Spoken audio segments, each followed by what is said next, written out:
अहमदाबाद में 12 जून को हुए प्लेन क्रैश हादसे ने पूरे विश्व को झकझोर के रख दिया।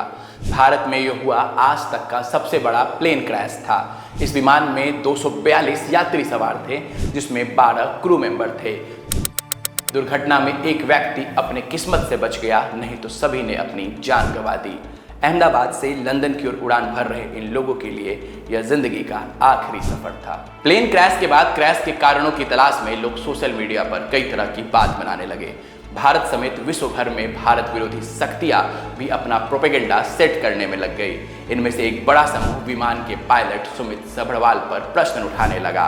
जिन्हें विमान संचालन का क ख ग भी नहीं पता, वो भी कैप्टन सुमित को दोषी ठहराने लगे।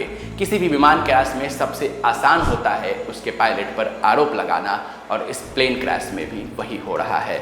सुमित सभरवाल इस विमान के संचालक थे और उनकी जान भी इस विमान हादसे में चली गई। सुमित अब खुद को डिफेंड करने के लिए इस दुनिया में नहीं है।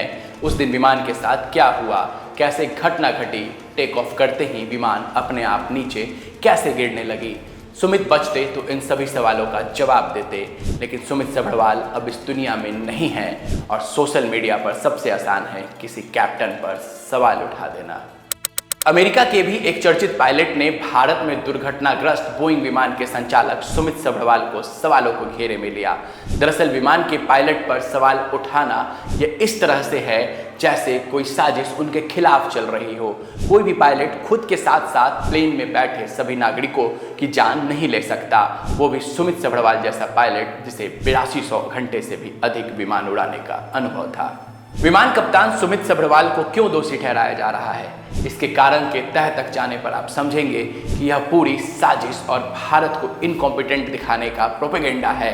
विमान गिरने पर विमान कंपनी अपने विमान को दोष देने के बजाय पायलट पर दोष मढ़ना ज़्यादा आसान समझती है, जिससे उसके विमान कंपनी की साख भी बच जाती है। भारत आज विश्व में अर्थव्यवस्था के मायने में चौथे स्थान पर है। ऐसे में कई देश भारत को नीचा दिखाना चाहते हैं, भारत को असुरक्षित साबित करना चाहते हैं। सुमित सभरवाल पर उठ रहे ये सभी सवाल इन्हीं साजिशों का हिस्सा भी हो सकती है। अहमदाबाद में जो विमान क्रैश हुआ, इसका नाम था बोइंग 787 ड्रीमलाइनर। इस विमान के इस मॉडल पर कई सवाल पहले भी उठ चुके हैं। अमेरिकी विमान निर्माता कंपनी बोइंग कई बार सवालों के घेरे में आई। विदेशों में तो बोइंग विमान को लेकर एक कैंपेन भी बेहद जोरों से चला, जिसका नाम था if it is Boeing then I am not going. Boeing की फ्लाइट हमेशा से कई विवादों में घिरी रही है और विमान निर्माता कंपनी चाहती है कि इस विमान के गिरने का दोष भी कैप्टन पर ही चला जाए, ताकि विमान की साख बच जाए।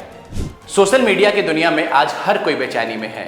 गैर संवेदनशील लोग कुछ भी लिखने पढ़ने में कुछ भी नहीं सोचते। घटना के बारे में हकीकत अब तक पता नहीं चला है। घटना के मुख्य कारण की जांच हो रही है और पहले ही कप्तान पर दोष मढ़ देना कहीं से जायज नहीं है। पूर्वाग्रह से ग्रसित यह मानव कौम जानबूझकर बोइंग कंपनी को डिफेंड कर रहे हैं और इस घटना का सारा दोष कप्तान पर मढ़ देना चाहते हैं, जिससे भारत विश्व में इनकॉम्पिटेंट साबित हो जाए। ऐसे ही एक क्रिकेटर हैं डेविड वार्नर, जिनकी बातों को भी हमें सुनना चाहिए। वार्नर ने कहा कि वो आज के बाद से एयर इंडिया के विमान पर कभी सफर नहीं करेंगे, लेकिन वार्नर ने इसके साथ साथ बोइंग के जेट पर भी सवाल उठाए हैं। एयर इंडिया भारत की सबसे पुरानी और प्रतिष्ठित विमान कंपनी है। एयर इंडिया को लेकर कई भ्रांतियां विश्व भर में फैलाई जा रही है। एयर इंडिया के माध्यम से विश्व के कई देशों से कोने कोने तक विमान चलाई जाती है। अन्य देशों में भी एयर इंडिया विमान की सुविधाएं मुहैया कराता है। भारत की इस कंपनी की साख को गिराकर लोग भारत की प्रतिष्ठा को धूमिल भी करना चाहते हैं। मैं ऐसा बिल्कुल नहीं कह रहा कि एयर इंडिया के खिलाफ कोई कंप्लेन नहीं है। मैं ये भी नहीं कह रहा कि एयर इंडिया अपने सभी सुविधाओं को देने में सर्वगुण संपन्न है। एयर इंडिया को लेकर के भी लोगों की शिकायत आते रहे हैं, लेकिन हमें इस पूरे मामले को बहुत संवेदनशील तरीके से देखना चाहिए, ताकि विश्व स्तर पर भारत की प्रतिष्ठा की हानि नहीं हो। और हाँ, यह बात भी जरूरी है कि एयर इंडिया को इस घटना पर बेहद गंभीर विचार भी करने की जरूरत है। विमान हादसे में कारणों का पता लगाने के लिए विमान में ब्लैक बॉक्स नाम का एक यंत्र होता है। यह मैकेनिज्म इतना मजबूत होता है कि आग और पानी भी इसे नुकसान नहीं पहुंचा सकते। अहमदाबाद विमान हादसे में विमान का जो ब्लैक बॉक्स था वो बरामद हो चुका है और इसकी जांच चल रही है। ऑरेंज कलर का दिखने वाला यह ब्लैक बॉक्स जब खुलेगा और इसकी जांच सामने आएगी तो सारे झूठ सफ़ेद हो जाएंगे और दुर्घटना के वास्तविक कारण का पता चलेगा। क्योंकि ब्लैक बॉक्स के भीतर विमान के उड़ने के दौरान के सभी पैरामीटर रिकॉर्ड होते हैं। यहाँ तक कि कॉकपिट के अंदर कैप्टन क्या बातचीत कर रहे हैं, ये सारी चीज़ों को विमान का ब्लैक बॉक्स रिकॉर्ड करता है। इसलिए हर विमान हादसे में हकीकत पता लगाने का एकमात्र जो जरिया है वो है ब्लैक बॉक्स। ब्लैक बॉक्स के जांच के बाद कई तरह के सच सामने आएंगे और दुर्घटना के कारणों का पता चलेगा, लेकिन उससे पहले ही पायलट सुमित सभरवाल पर हड़बड़ाहट में सवाल उठाना कहां तक जायज है। पूर्वाग्रह की मानसिकता से ग्रसित यह लोग थोड़ा संभल कर कमेंट करें और थोड़ा संभल कर अपने पोस्ट को लिखें। बीते समय के साथ सभी सच सामने आ जाएंगे। किसी भी कैप्टन पर सवाल उठाना बेहद ही गैर जिम्मेदाराना काम है। कोई भी कैप्टन अपने विमान को खतरे में नहीं डालना चाहता।